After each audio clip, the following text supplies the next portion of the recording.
चलिए भाई साहब,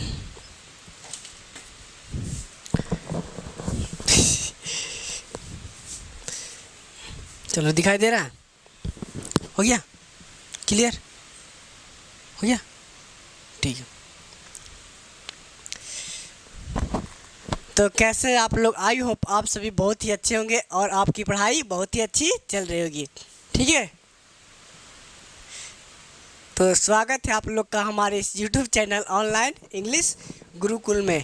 तो आज मैं आपके सामने एक बहुत ही खूबसूरत सा टॉपिक, जिसे कहा जाए ये टॉपिक मेरी मोहब्बत है, कहने के लिए कहा जाए ये टॉपिक मेरी क्या है, मोहब्बत है, जिसकी मैं बात कर रहा हूँ। वो टॉपिक की बात करें तो वो टॉपिक है आपका भाई साहब नरेशन। क्या है भाई साहब?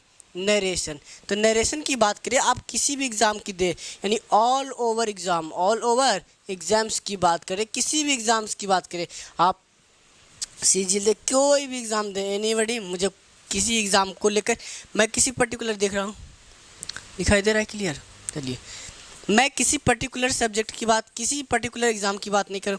अगर आप एग्ज़ाम प्री देते तो प्री में 2 से 3 मार्क्स का आता है, या फिर कहीं कहीं 5 मार्क्स देखा जाता है। उसके बाद मेंस की बात करें तो मेंस में ये 22 से 27 मार्क्स का खेल है। इसमें 22 से 27 मार्क्स का मेंस का खेल है। तो आप लोग ध्यान से समझें, इसे कोई रटे ना कि नरेशन ये होता है। एक टीचर पढ़ा रहे तो बोल रहे थे कि भाई इसमें 175 रूल होता है। 175 रूल कहाँ से रट लेंगे? पॉसिबिलिटी है ही नहीं, रटना तो है नहीं। हमें इंग्लिश क्या करना है? सीखना है। तो सीखना है तो मोहब्बत कभी भी क्या रट के की जाएगी? नहीं, मोहब्बत जब भी की जाएगी तो धीरे धीरे, ठीक आता है, धीरे धीरे से मेरी ज़िंदगी में आना। चलिए भाई साहब, आपको अस्थिर से रटना नहीं है, समझना है। तो जिस चीज़ की मैं बात कर रहा हूँ वो आपका टॉपिक क्या है? नरेशन है। क्या है? नरेशन। अब ये नरेशन एक ऐसा टॉपिक है, इसको कोई भी टॉपिक को, इवन किसी भी टॉपिक को कोई टीचर कहता है कि हम कंप्लीट पढ़ा देंगे, ये पॉसिबिलिटी नहीं है बाबू। पॉसिबिलिटी है ही नहीं, क्योंकि कोई टॉपिक, इंग्लिश का कोई टॉपिक कंप्लीट हो ही नहीं सकता पूरा, इवन कंप्लीटली पढ़ा नहीं सकता, क्योंकि इंग्लिश लैंग्वेज है और लैंग्वेज में कभी भी कोई चीज़ फिक्स नहीं होता। लैंग्वेज में कभी भी कोई चीज़ फिक्स नहीं होता। तो ये आप मान कर चले कि आपको हर एक चीज़ पढ़ा जाएगा, लेकिन क्लियर तरीके से, विथ रीजंस के साथ, ना कि रटना कि बाबा वाले रूल के अनुसार ये आता है बेटा, बाबा वाले रूल के अनुसार ये आता है। तो ना घर के बेटे न घाट के, सीधे बर्बाद हो जाओगे। इसलिए बर्बादी से बचना है तो रूल छोड़ो और कॉन्सेप्ट सीखो। तो रूल क्या कहता है? रूल कहता है कि माई लाइफ माई रूल्स। यानी रूल कहता है, रूल जब भी आता है, देखो बाबू, हम बोलते हैं कि रूल जब भी बनता है तो टूटने के लिए ही, ठीक है। अब दिल बना है तो टूटने के लिए। सलाह हमको तो आज तक ये नहीं समझ में आता, जो ये आशिक मिजाज के लोग कहते हैं कि सर हमारा दिल टूट गया। क्या टूट गया? दिल। अबे दिल में कोई हड्डी हो बे जो दिल टूट जा? नहीं। चलिए, हंसी मजाक की बात थी।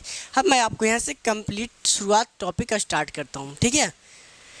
तो एक बार प्यार से बोल दो, तेरे नाम हमने तो जिंदगी। चलिए, ठीक है।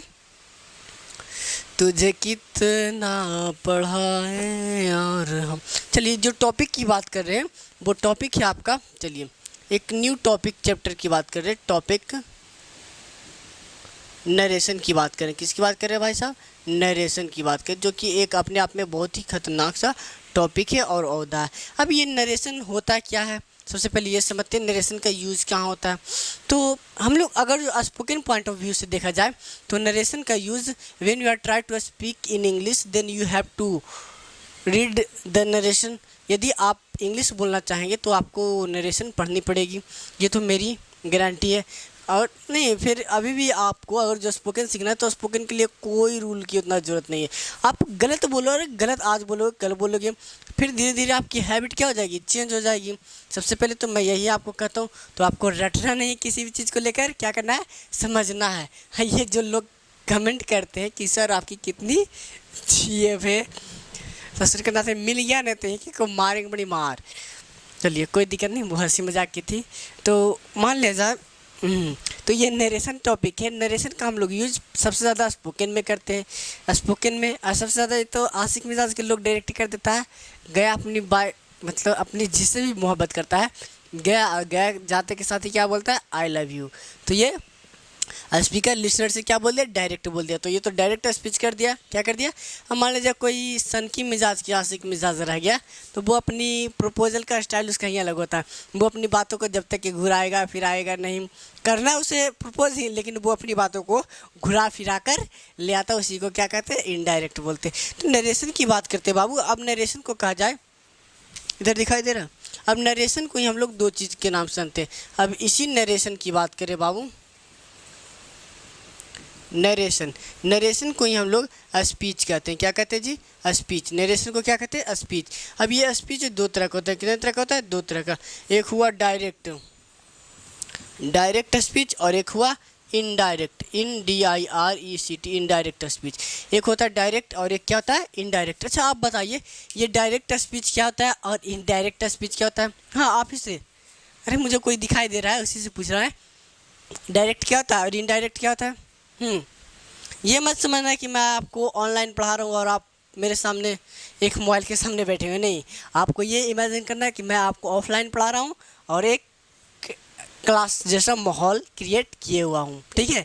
इसलिए सारी हंसी मजाक चलेगी, टेंशन की बात है नहीं। जहाँ नीतीश वर्मा वहाँ माहौल तो टाइट रहेगा ही। हमने बोला डायरेक्ट और इनडायरेक्ट का मतलब क्या होता है बाबू, बताओ। चलो अब मान लीजिए आप अपनी जीएफ के साथ कहीं घूमने चले गए। कहाँ, जीएफ के साथ घूमने चले गए। पापा ने फ़ोन किया, बेटा कहाँ है, तो आपने बोला पापा अभी बाहर आए हुए हैं घूमने के लिए। पापा बोले कितने देर में आ जाएगा बेटा, आपने कहा पापा मैं 1 घंटे में आ जाऊंगा। मान लीजिए आपकी जीएफ कहीं और लेके चली गई, ठीक है, लेके चली गई। अच्छा तू 1 घंटा जाता 5 घंटा कर दिया। लो अब तो तुम्हारा घर आए तो पापा का मूड एकदम देखा, वाह बेटे वाह, पापा एकदम ऐसी कर रहे थे पूरा कि आज तो बेटा का धुबाई है। पापा से पूछे, पापा पूछे कहाँ थे बेटा, तो आपने बोला पापा दोस्त के घर गए। फिर से पापा बोले सच सच बता कहाँ के था, पापा दोस्त के घर थे।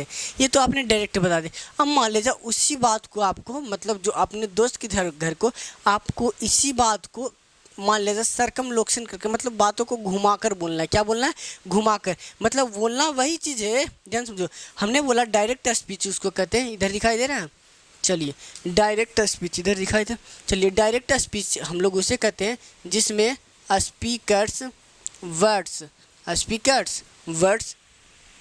हो गया, speakers words are quoted, speakers words are quoted, यानी स्पीकर्स के वर्ड्स को क्या कर देता है, कोट कर देता है। कोट करने के लिए डबल कोट्स का यूज करते हैं, डबल कोट्स का यूज करते हैं। ये पहला बात समझ में, यानी स्पीकर जो बोलता है उसके बोले गए शब्द को, बोले गए, ध्यान सुनना, स्पीकर के बोले गए शब्द को एज इट इज़ लिखा जाता है, जैसे उसने बोला वैसे ही लिख लिया, उसमें कोई परिवर्तन नहीं, उसमें कोई परिवर्तन नहीं, उसमें कोई परिवर्तन नहीं। तो वो क्या होता है, इन्वर्टेड कॉमा में हो जाएगा। किस में हो जाएगा जी, इन्वर्टेड कॉमा में लिखा जाएगा, जिसको कोटेड मार्क्स में कहा जाता है, कोई दिक्कत नहीं।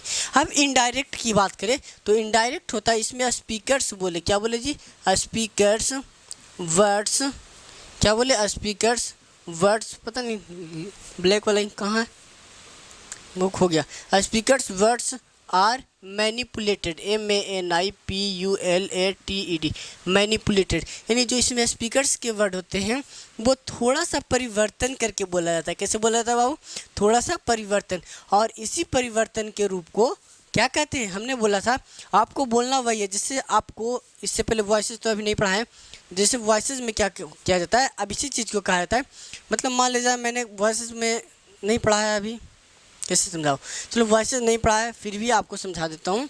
जैसे मान लीजिए हमने कहा मैंने आम खाया, आम मेरे द्वारा खाया गया, दोनों चीज़ में खाया क्या गया, आम ही, लेकिन दोनों के मेरे बोलने का केवल तरीका अलग है। क्या है भाई साहब, तरीका अलग है, लेकिन दोनों चीज़ में खाया क्या गया, आम ही ना खाया गया जी, बिल्कुल सही, खाया क्या गया, आम ही।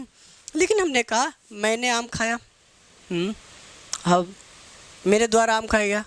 अब इतना ही में एक लड़की है जिसे मैं देख रहा हूँ, मतलब वो आप नहीं देख रहे होंगे, मुझे दिखाई दे रहा है, वो बोली सर आमा हमारा खा जाता सर।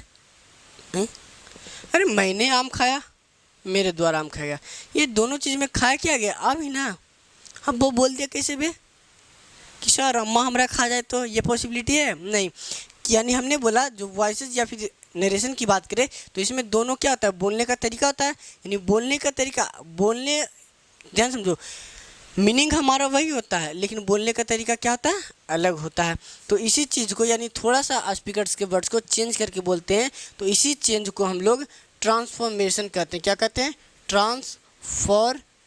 क्या कहते हैं बाबू, ट्रांसफॉर्मेशन। ट्रांसफॉर्मेशन का मतलब होता है change in the structure. Transformation का मतलब क्या होता है, change in the structure, change in the structure what the meaning, change in the structure what the meaning, what the meaning does not change, change in the structure but the meaning does not change, यानी structure change करते हैं लेकिन meaning नहीं बदलता है। ये क्या कहलाता है, ट्रांसफॉर्मेशन। जैसे हमने अभी क्या बोला, मैंने आम खाया, आम मेरे द्वारा खाया, खाया दोनों चीज़ में क्या गया बाबू, आम ही, यानी स्ट्रक्चर दोनों में मेरे बोलने का स्ट्रक्चर चेंज था लेकिन क्या उसका मीनिंग बदला, नहीं।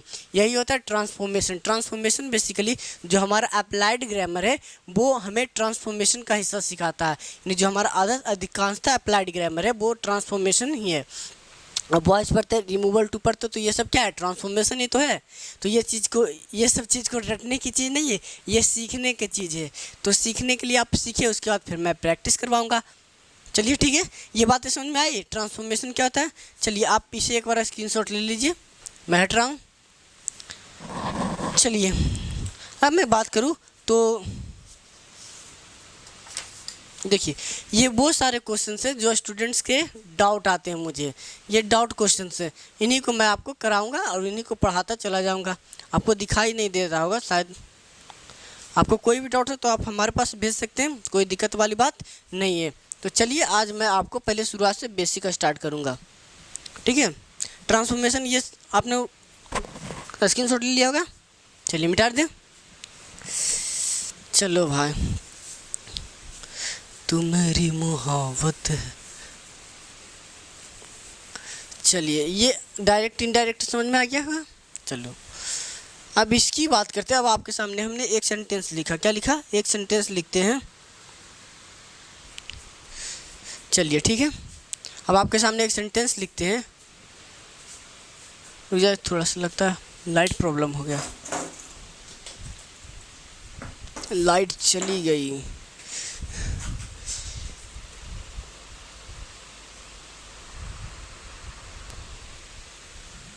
ये लाइट भी खतरनाक है भाई, ये कब चली जाएगी कब नहीं चली जाए। चलिए दिखाई दे रहा, लाइट चली गई थी। चलिए कोई दिक्कत नहीं है। हमने बोला था आपके सामने एक सेंटेंस लिख रहा है, आपको पहचानना है। चलिए एक सेंटेंस लिखते हैं। Chandni said to Pragya, Chandni said to Pragya. क्या हो रहा है, लाइट कम रहा है। चलिए कोई दिक्कत, दिखाई दे रहा है।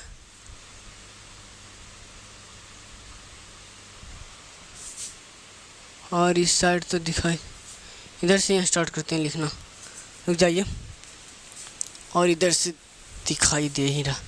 चलिए इधर दिखाई दे रहा है। तो पहले क्वेश्चन की बात करते हैं, तो लिखते हैं Chandni said to Pragya, Chandni said to Pragya, I am your best friend. चलिए ये हो गया। अब इसकी एक एक बात को समझते हैं। चलिए हमने लिखा Chandni said to Pragya, I am your best friend. Chandni ने प्रज्ञा से कहा मैं तुम्हारा बेस्ट फ्रेंड हूँ। तो अब ये चांदनी क्या हुआ, अब इसने कहा चांदनी सेड टू मी, चांदनी ने मुझसे कहा, चांदनी ने मुझसे कहा आई एम योर बेस्ट फ्रेंड, यानी चांदनी ने क्या बोला, आई एम योर बेस्ट फ्रेंड। तो ये समझा जाए तो ये पूरा बेस्ट फ्रेंड ये किसके वर्ड है, चांदनी के वर्ड है। ये पूरा बेस्ट फ्रेंड किसके वर्ड है, चांदनी के। मतलब जिसको कहा जाए तो यानी समझा जाए तो ये चांदनी क्या हुई हमारी, स्पीकर। क्या हुई, स्पीकर। क्या हुआ, स्पीकर। अब ये स्पीकर ध्यान समझो, हमने बोला ये आई am your words, I am your best friend, तो ये किसके वर्ड है? तो ये चांदनी के वर्ड है। लिख दे, चांदनी, चांदनी के वर्ड है। यानी इसी को कहा जाता है जिसको आप लोग कहते हैं reported speech, REPORTED, reported speech कहता है। यानी जो चांदनी बोली, इसको एज इट इज लिखने के लिए इन्वर्टेड कॉमा का प्रयोग किया, क्या ना जी? तो ये इन्वर्टेड कॉमा तो सबसे पहले कहा जाए ये स्पीकर हुआ। अब ये चांदनी ने बोला, चांदनी ने प्रज्ञा से कहा, तो चांदनी कही, तो चांदनी कही तो वो क्या हुई? स्पीकर हुई, हुई ना जी? ठीक है। अब ये चांदनी किससे कही? प्रज्ञा से। तो प्रज्ञा ने जिसकी बात को सुनी तो वो क्या होगी? लिसनर होगी। क्या होगी? तो यानी प्रज्ञा यहाँ पे क्या है? लिसनर है। क्या है जी? लिसनर। लिसनर मतलब सुनने वाला। अब ये जरूरी नहीं कि आप लोग रटते हैं कि लिसनर होता है सुनने वाला, आगे आपको टोटल चीज़ सिखा जाएगा। ये हो गया। यानी स्पीकर के वर्ड कौन है? आई एम योर बेस्ट फ्रेंड। तो ये हो गया, समझ में आ गया पहला, ये बात समझ में आया। अब इसकी बात करें तो ये सेड और टू, तो ये रिपोर्टिंग वर्ब है। क्या है जी? REPORTING, रिपोर्टिंग वर्ब है। क्या है जी? Reporting verb. अब ये रिपोर्टिंग वर्ब क्या बतलाता है? तो रिपोर्टिंग वर्ब बतलाता है टाइम या फिर टेंस, टाइम या फिर tense of the reported speech, reported speech. हमने बोला ये सेड टू जो होता है, ये सेड टू क्या है? वर्ब। और हमने आपको बताया था कि वर्ब ही क्या है? टेंस है। वर्ब ही क्या है? टेंस है। यानी वर्ब ही क्या बताता है? टाइम या तो tense of the reported speech. अब ये रिपोर्टेड स्पीच किसका बताएगा? तो ये इसका बताएगा, रिपोर्टेड स्पीच का टाइम या तो टेंस, कि ये चांदनी बोली, कब बोली। अब बात उठा, ये दो कॉमा की बात करें तो इसको हम लोग इन्वर्टेड कॉमा के नाम से जानते हैं, INVERTED, इन्वर्टेड कॉमा के नाम से जानते हैं। क्या नाम से जानते हैं? इन्वर्टेड कॉमा के नाम से जानते हैं। ये बात समझ में आया? ये हुआ हमारा स्पीकर, ये हुआ रिपोर्टिंग वर्ब जो कि टाइम या तो tense of the reported speech बता रही है, यानी प्रज्ञा ये जो बोला, कब बोला, प्रेजेंट में बोला, पास्ट में बोला, ये बता रहा है। उसके बाद हमने कहा ये हमारा क्या हुआ? Listener. Pragya said, Chandni said to Pragya, Chandni ने किससे कहा? प्रज्ञा। तो चांदनी हुई हमारी स्पीकर। ध्यान समझ लेना, कहा जाता है a well begun is half turn. अगर जो आपको शुरुआत समझ में आ गई तो पूरा खेल बांध दूंगा। और शुरुआत में अगर जो गलती से मिस मैनेज कर गए बेटा तो पूरी बर्बाद हो जाओगे। इसलिए शुरुआत में आँख मूंद के एकदम भरोसा करो। शुरुआत कहीं भी नहीं आपको जाना है। शुरुआत आप एक बार नहीं, दो बार नहीं, मैं एक ही वीडियोज़ को जब मैं अपने गोपाल वर्मा सर से पढ़ता था या फिर जयदीप सर से पढ़ता था तो उनकी वीडियोज़ को मैं बहुत बार देखता था, उसके बाद मैं आपको पढ़ाता था।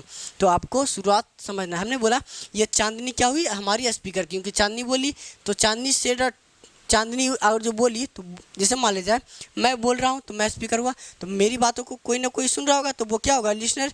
अब ये चांदनी ने किससे बोला? प्रज्ञा से। तो चांदनी स्पीकर हुई तो ये प्रज्ञा क्या होगी? लिसनर होगी। ठीक है।